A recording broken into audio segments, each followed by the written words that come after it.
بسم الله الرحمن الرحيم وما من دابة في الأرض إلا على الله رزقها ويعلم مستقرها ومستودعها كل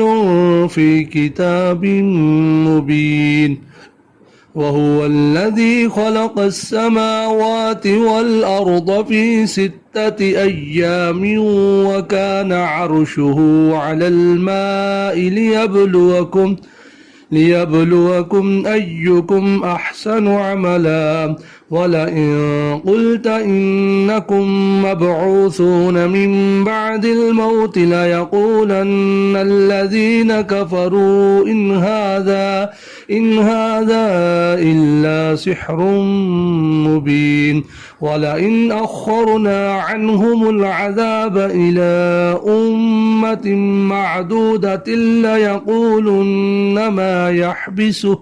ألا يوم يأتيهم ليس مصروفا عنهم وحاق بهم ما كانوا به يستهزئون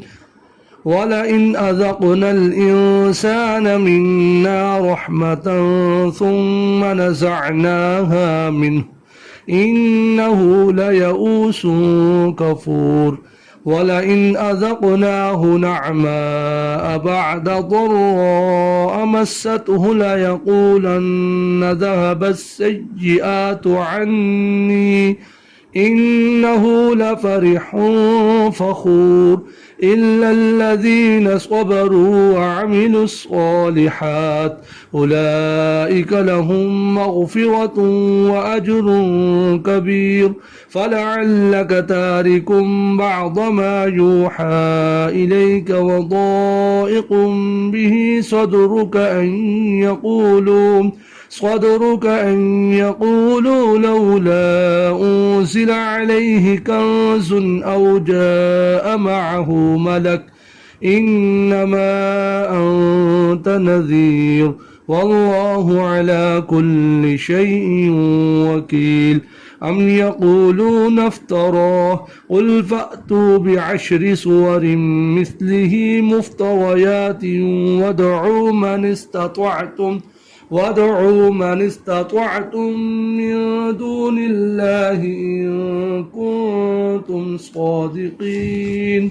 فإن لم يستجيبوا لكم فاعلموا أنما أنزل بعلم الله وأن لا إله إلا هو فهل أنتم مسلمون من كان يريد الحياة الدنيا وزينتها نوفي إليهم أعمالهم فيها وهم فيها لا يبخسون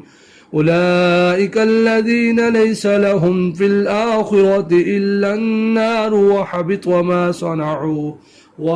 ما صنعوا فيها وباطل ما كانوا يعملون أفمن كان على بينة من ربه ويتلوه شاهد منه ومن قبله كتاب موسى إماما ورحمة أولئك يؤمنون به ومن يكفر به من الأحزاب فالنار موعده فلا تك في مرية منه إنه الحق من ربك ولكن أكثر الناس لا يؤمنون ومن أظلم ممن افترى على الله كذبا أولئك يعرضون على ربهم ويقول الأشهاد هؤلاء الذين كذبوا على ربهم ألا لعنة الله على الظالمين الذين يصدون عن سبيل الله ويبغونها عوجا وهم بالآخرة هم كافرون أولئك لم يكونوا معجزين في الأرض وما كان لهم من دون الله من أولياء يضاعف لهم العذاب ما كانوا يستطيعون السمع وما كانوا يبصرون أولئك الذين خسروا أنفسهم وضل عنهم ما كانوا يفترون لا جرم أنهم في الآخرة هم الأخسرون إن الذين آمنوا وعملوا الصالحات وأخبتوا إلى ربهم أولئك أصحاب الجنة هم فيها خالدون مثل الفريقين كالأعمى والأصم والبصير والسميع هل يستويان مثلا أفلا تذكرون ولقد أرسلنا نوحا إلى قومه إني لكم نذير مبين ألا تعبدوا إلا الله إني يخاف عليكم عذاب يوم أليم فقال الملأ الذين كفروا من قومه ما نراك إلا بشر مثلنا وما نراك اتبعك إلا الذين هم أراذلنا بادي الرأي وما نرى لكم علينا من فضل بل نظنكم كاذبين قال يا قوم أرأيتم إن كنت على بينة من ربي وآتاني رحمة من عنده فعميت عليكم أنلزمكموها وأنتم لها كارهون ويا قوم لا أسألكم عليه مالا إن أجري إلا على الله وما أنا بطارد الذين آمنوا إنهم ملاقو ربهم ولكني يراكم قوما تجهلون ويا قوم من ينصرني من الله إن طردتهم أفلا تذكرون ولا أقول لكم عندي خزائن الله ولا أعلم الغيب ولا أقول إني ملك ولا أقول للذين تستري أعينكم لن يؤتيهم الله خيرا الله أعلم بما في أنفسهم إني إذا لمن الظالمين قالوا يا نوح قد جادلتنا فأكثرت جدالنا فأتنا بما تعدنا إن كنت من الصادقين قال إنما يأتيكم به الله إن شاء وما أنتم بمعجزين ولا ينفعكم نصحي إن أردت أن أنصح لكم إن كان الله يريد أن يغويكم هو ربكم وإليه ترجعون أم يقولون افتراه قل إن افتريته فعلي إجرامي وأنا بريء مما تجرمون وأوحي إلى نوح أنه لن يؤمن من قومك إلا من قد آمن فلا تبتئس بما كانوا يفعلون واصنع الفلك بأعيننا ووحينا ولا تخاطبني في الذين ظلموا إنهم مغرقون ويصنع الفلك وكلما مر عليه ملأ من قومه سخروا منه قال إن تسخروا منا فإنا نسخر منكم كما تسخرون فسوف تعلمون من يأتيه عذاب يخزيه ويحل عليه عذاب مقيم حتى إذا جاء أمرنا وفارت النور قل نحمل فيها من كل زوجين اثنين وأهلك إلا ما سبق عليه القول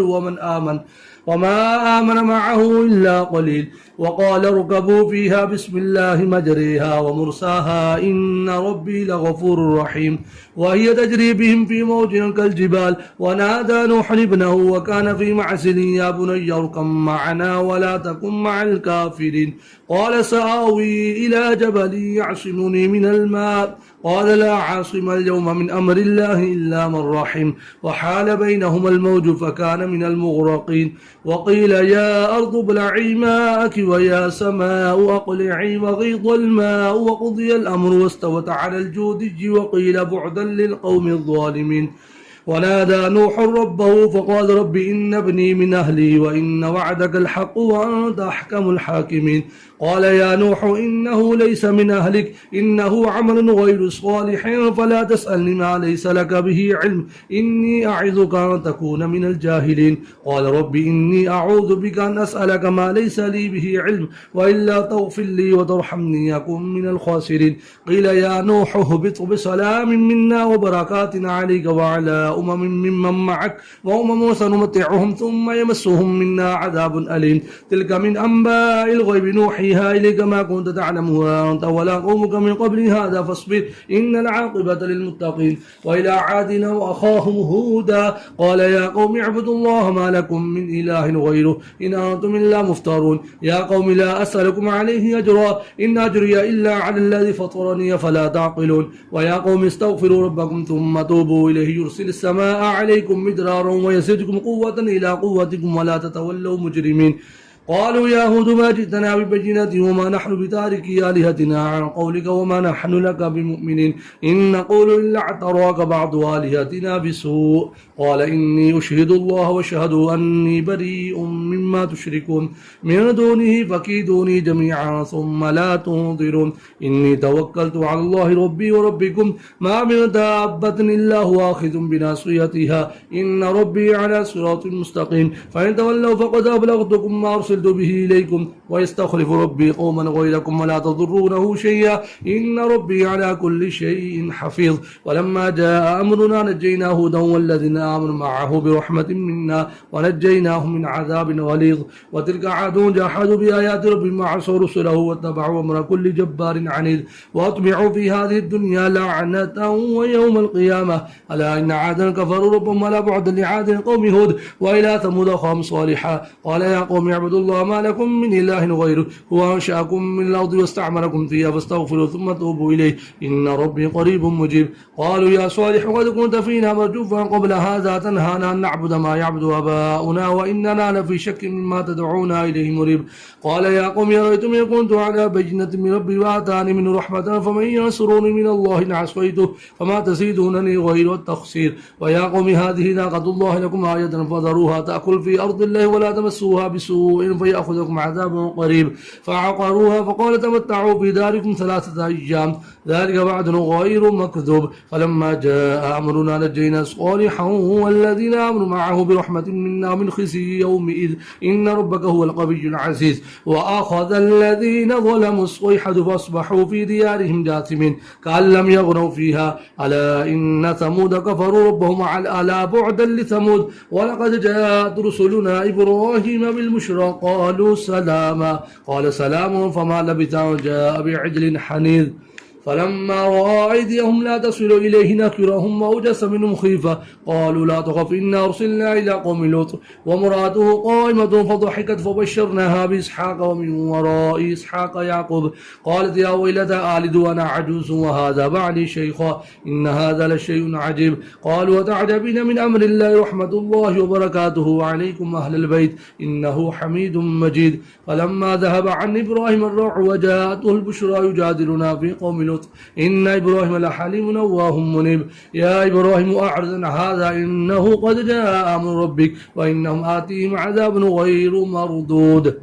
ولما جاءت رسلنا لوطا سيء بهم وضاق بهم ذرعا وقال هذا يوم عصيب وجاءه قوم يهرعون إليه ومن قبل كانوا يعملون السيئات قال يا قوم هؤلاء بناتي هن أطهر لكم فاتقوا الله ولا تخزوني في ضيفي أليس منكم رجل رشيد قالوا لقد علمت ما لنا في بناتك من حق وإنك لتعلم ما نريد قال لو أن لي بكم قوة نوافي إلى ركن شديد قالوا يا لوط إنا رسل ربك لن يصلوا إليك فاحصر بأهلك بقطع من الليل ولا يلتفت منكم أحد إلا امرأتك إنه مصيبها ما أصابهم إن موعدهم الصبح أليس الصبح بقريب فلما جاء أمرنا جعلنا عليها سافلها وامطرنا عليها حجارة من سجيل منضود مسومة عند ربك وما هي من الظالمين ببعيد وإلى مدين أخاهم شعيبا قال يا قوم اعبدوا الله ما لكم من إله غيره ولا تنقصوا المكيال والميزان إني أراكم بخير وإني أخاف عليكم عذاب يوم محيط ويا قوم يوفوا المكيال والميزان بالقسط ولا تبخسوا الناس أشياءهم ولا تعثوا في الأرض مفسدين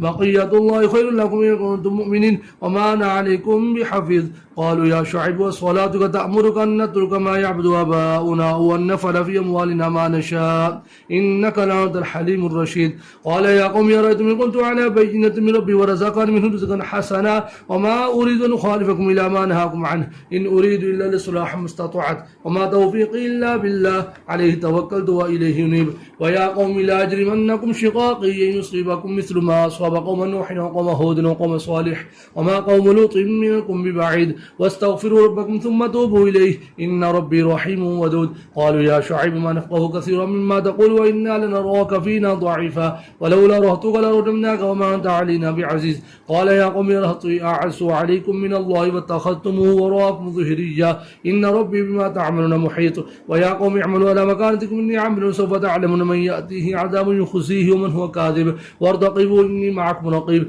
ولما جاء أمرنا نجينا شعيبا والذين آمنوا معه برحمة برحمة منا وأخذت الذين ظلموا الصيحة فأصبحوا في ديارهم جاثمين كأن لم يغنوا فيها ألا بعدا لمدين كما بعد ثمود ولقد أرسلنا موسى بآياتنا وسلطان مبين إلى فرعون ومن فاتبعوا أمر فرعون وما أمن فرعون برشيد يقدم قوم يوم القيامة فأوردهم النار وبئس الورد المورود وأتبعوا في هذه لعنة يوم القيامة بئس الرفد المرفود ذلك من أنباء القرى نقصه عليك من قائم وحصيد وما ظلمناهم ولكن ظلموا أنفسهم فما أغنتم عنهم آلهتهم الذي يدعون من دون الله من شيء لما جاء أمر ربك وما زادوه غير تثبيب وكذلك أخذ ربك إذا أخذ القرى وهي ظالمة إن أخذه أليم شديد إن في ذلك لآية لمن خاف عذاب الآخرة ذلك يوم مجموع له الناس وذلك يوم مشهود وما نؤخره إلا لأجل معدود يوم يأتي لا تكلم نفس إلا بإذنه فمنهم شقي وسعيد فأما الذين شقوا ففي النار لهم فيها زفير وشهيق خالدين فيها ما دامت السماوات والأرض إلا ما شاء ربك إن ربك فعال لما يريد وأما الذين سعدوا ففي الجنة خالدين فيها ما دامت السماوات والأرض إلا ما شاء ربك عطاء غير مجذوذ فلا تك في مرية مما يعبد هؤلاء ما يعبدون إلا كما يعبد آباؤهم من قبل وإنا لموفوهم نصيبهم غير منقوص ولقد آتينا موسى الكتاب فاختلف فيه ولولا كلمة سبقت من ربك لقضي بينهم وإنهم لفي شك منه مريب وإن كلا لما ليوفينهم ربك أعمالهم إنه بما يعملون خبير فاستقم كما أمرت ومن تاب معك ولا تطغوا إنه بما تعملون بصير ولا تركنوا إلا الذين ظلموا فتمسكم النار وما لكم من دون الله من أولياء ثم لا تنصرون وأقم الصلاة طرفي النهار وزلفا من الليل إن الحسنات يذهبن السيئات ذلك ذكرى للذاكرين واصبر فإن الله لا يضيع أجر المحسنين فلولا كان من القرون من قبلكم أولو بقية ينهون عن الفساد في الأرض إلا قليلا ممن أنجينا منهم واتبع الذين ظلموا ما أترفوا فيه وكانوا مجرمين وما كان ربك ليهلك القرى بظلم وأهلها غافلون ولو شاء ربك لجعل الناس أمة واحدة ولا يزالون مختلفين إلا من رحم ربك ولذلك خلقهم وتمت كلمة ربك لأملأن جهنم من الجنة والناس أجمعين وكلا نقص عليك من أنباء الرسل ما نثبت به فؤادك وجاءك في هذه الحق وموعظة وذكرى للمؤمنين وقل للذين لا يؤمنون اعملوا على مكانتكم إنا عاملون وانتظروا إنا منتظرون ولله غيب السماوات والأرض وإليه يرجع الأمر كله فاعبده وتوكل عليه وما ربك بغافل عما تعملون بسم الله الرحمن الرحيم ألف لام را تلك آيات الكتاب المبين إنا أنزلنا قرآنا عربيا لعلكم تعقلون نحن نقص عليك أحسن القصص بما أوحينا إليك هذا القرآن وإن كنت من قبله من الغافلين إذ قال يوسف لأبيه يا أبت إني رأيت 11 كوكبا والشمس والقمر رأيتهم لي ساجدين قال يا بني لا تقصص رؤياك على إخوتك فيكيدوا لك كيدا إن الشيطان للإنسان عدو مبين وكذلك يجتبيك ربك ويعلمك من تأويل الأحاديث ويتم نعمته عليك وعلى آل يعقوب كما تمها على أبويك من قبل إبراهيم وإسحاق إن ربك عليم حكيم لقد كان في يوسف وإخوته آيات للسائلين إذ قالوا ليوسف وأخوه أحب إلى أبينا منا ونحن عصبة إن أبانا لفي ضلال مبين اقتلوا يوسف بتراحوه وأرضا يأخذ لكم وجه أبيكم وتكونوا من بعده قوما صالحين قال قائل منهم لا تقتلوا يوسف والقوه في غيابة الجب يلتقطه بعض السيارة إن كنتم فاعلين قالوا يا أبانا ما لك لا تأمنا على يوسف وإنا له لناصحون أرسلوا معنا غدا يرتع ويلعب وإنا له لحافظون قال إني ليحزنني أن تذهبوا به وأخاف أن يأكله الذئب وأنتم عنه غافلون قالوا لئن أكله الذئب ونحن عصبة إنا إذا لخاسرون فلما ذهبوا به وأجمعوا أن يجعلوه في غيابة الجب وأوحينا إليه لتنبئنهم بأمرهم هذا وهم لا يشعرون وجاءوا أباهم عشاء يبكون قالوا يا أبانا إنا ذهبنا نستبق وتركنا يوسف عند متاعنا فأكله الذئب وما أنت بمؤمن لنا ولو كنا صادقين وجاءوا على قميصه بدم كذب قال بل سولت لكم أنفسكم أمرا فصبر جميل والله المستعان على ما تصفون وجاءت سيارة فأرسلوا فأرسلوا واردهم فأدلى دلوه قال يا بشرى هذا غلام وأسروه بضاعة والله عليم بما يعملون وشروه بثمن بخس دراهم معدودة وكانوا فيه من الزاهدين وقال الذي اشتراه من مصر لامرأته أكرمي مثواه عسى أن ينفعنا ونتخذه ولدا وكذلك مكنا ليوسف في الأرض ونعلمه من تأويل الأحاديث والله غالب على أمره ولكن أكثر الناس لا يعلمون ولما بلغ أشده آتينا حكمه وعلما وكذلك نجزي المحسنين وراودته التي هو في بيتها عن نفسه وغلقت الأبواب وقالت هيت لك قال معاذ الله إنه ربي يسر مثواي إنه لا يفلح الظالمون ولقد همت به وهم بها لولا أن رأى برهان ربه كذلك نصرف عنه السوء والفحشاء إنه كان من عبادنا المخلصين واستبق الباب وقد قميصه من دبر والفيا سجدها لدى الباب قالت ما جزاء من أراد بأهلك سوءا إلا أن يسجن أو عذاب أليم قال هي راودتني عن نفسي وشهد شاهد من أهلها إن كان قميصه قد من قبل فصدقت وهو من الكاذبين وإن كان قميصه قد من دبر قال وإن كان قميصه قد من دبر فكذبت وهو من الصادقين فلما رأى قميصه قد من دبر قال إنه من كيدكن إن كيدكن عظيم يوسف أعرض عن هذا واستغفري لذنبك إنك كنت من الخاطئين وقال نسوة في المدينة امرأة العزيز تعبد فتاها عن نفسه قد شغفها حبا إنا لنراها في ضلال مبين فلما سمعت بمكرهن أرسلت إليهن وأعتدت لهن متاكا وسواتت كل واحدة من سكين وقالت اخرج عليهن فلما رأينا وكبرنا وقطعنا أيديهن وقلنا حاشا لله ما هذا بشرا إن هذا إلا ملك كريم قالت فذلكن الذي لمتنني فيه ولقد راودته عن نفسي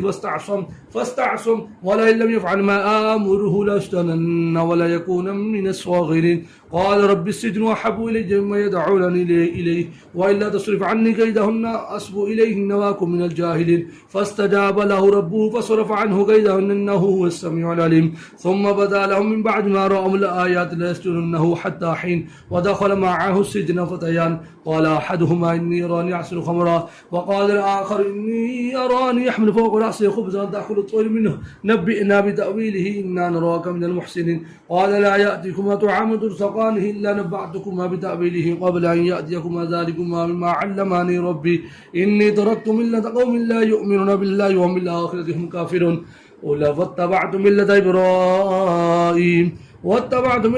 آبائي إبراهيم وإسحاق ويعقوب ما كان لنا أن نشرك بالله من شيء ذلك من فضل الله علينا وعلى الناس ولكن أكثر الناس لا يشكرون يا صاحبي السجن أرباب متفرقون خير أم الله الواحد القهار ما تعبدون من دون الله أسماء سميتموها أنتم آباءكم ما أنزل الله بها من سلطان إن الحكم إلا لله أمر أن لا تعبدوا إلا إياه ذلك الدين القيم ولكن أكثر الناس لا يعلمون يا صاحبي السجن أما أحدكما فيسقي ربه خمرا وأما الآخر فيسرب وتأكل الطير من رأسه قضي الأمر الذي فيه تستفتيان وقال للذي ظن أنه ناج منه اذكرني عند ربك فأنساه الشيطان ذكر ربه فلبث في السجن بضع سنين وقال الملك إني أرى 7 بقرات سمان يأكلهن 7 عجاف و7 سنبلات خضر وأخرى يابسات يا أيها الملأ أفتوني في رؤياي إن كنتم للرؤيا تعبرون قالوا أضغاث أحلامي وما نحن بتأويل الأحلام بعالمين وقال الذي نجا منهما وادكر بعد أمة أنا أنبئكم بتأويله فارسلوا يوسف أيها الصديق وافتنا في 7 بقرات سمان يأكلهن 7 عجاف و7 سنبلات خضر وأخرى يابسات لعلي يرجع إلى الناس لعلهم يعلمون قال تزرعون 7 سنين دأبا فما حصدتم فذروا في سنبله إلا قليلا مما تأكلون ثم يأتي من بعد ذلك 7 شداد يأكلن ما قدمتم لهن إلا قليلا محسنون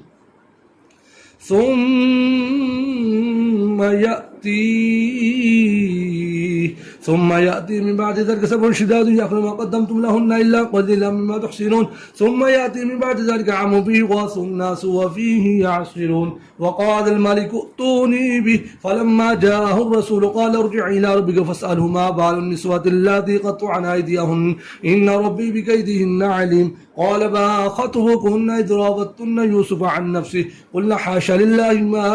علمنا عليه من سوء قالت امرأة العزيز الآن كان حسق الحق أنا راودته عن نفسه وإنه لمن الصادقين ذلك ليعلم أني لم أخنه بالغيب وأن الله لا يهدي كيد الخائنين صدق الله العظيم.